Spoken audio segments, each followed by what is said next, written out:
আসসালামু আলাইকুম। স্কুলে ভর্তি 2026 এইমাত্র সিদ্ধান্ত হয়েছে, লটারি না পরীক্ষা, জানবো তার খবর। তবে আপনি যদি যুদ্ধের জীবন চ্যানেলে নতুন হয়ে থাকেন, চ্যানেলটি অবশ্যই সাবস্ক্রাইব করবেন, পাশেই থাকবেন। দেশের সরকারি বেসরকারি মাধ্যমিক বিদ্যালয়ে ভর্তিতে লটারি নাকি পরীক্ষা নেওয়া হবে তা নিয়ে শিক্ষক ও অভিভাবকদের মতবিরোধ দেখা দিয়েছিল। তবে আগামী শিক্ষাবর্ষেও 2026 স্কুলে ভর্তিতে লটারি পদ্ধতি বহাল রাখার সিদ্ধান্ত নিয়েছে শিক্ষা মন্ত্রণালয়। শিগগির লটারি বহাল রেখে ভর্তি নীতিমালা প্রকাশ করবে মন্ত্রণালয়। আজ বুধবার 29 অক্টোবর দুপুরে শিক্ষা মন্ত্রণালয়ের মাধ্যমিক ও উচ্চ শিক্ষা বিভাগের সচিব রেহানা পারভিনের সভাপতিত্বে অনুষ্ঠিত সভায় এ সিদ্ধান্ত নেওয়া হয়।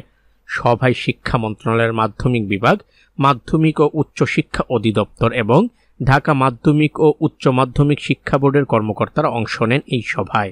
সভা শেষে বিকেলে ঢাকা শিক্ষা বোর্ডের চেয়ারম্যান অধ্যাপক ডক্টর খন্দকার এহসানুল করিম এ তথ্য নিশ্চিত করেছেন।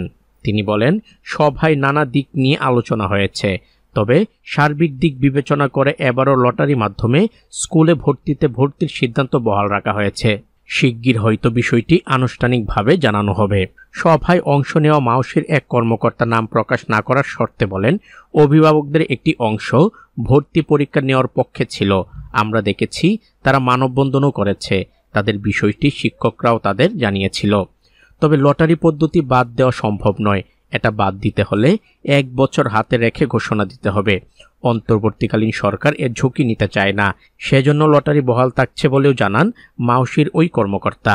ভর্তির বিষয়ে আনুষ্ঠানিকভাবে যখন জানানো হবে, প্রজ্ঞাপন বা নীতিমালা যখন প্রকাশ করা হবে, সাথে সাথে আমি আপনাদের এই চ্যানেলের মাধ্যমে জানিয়ে দেব। ততক্ষণ পর্যন্ত সবাই ভালো থাকবেন, সুস্থ থাকবেন। আল্লাহ হাফেজ।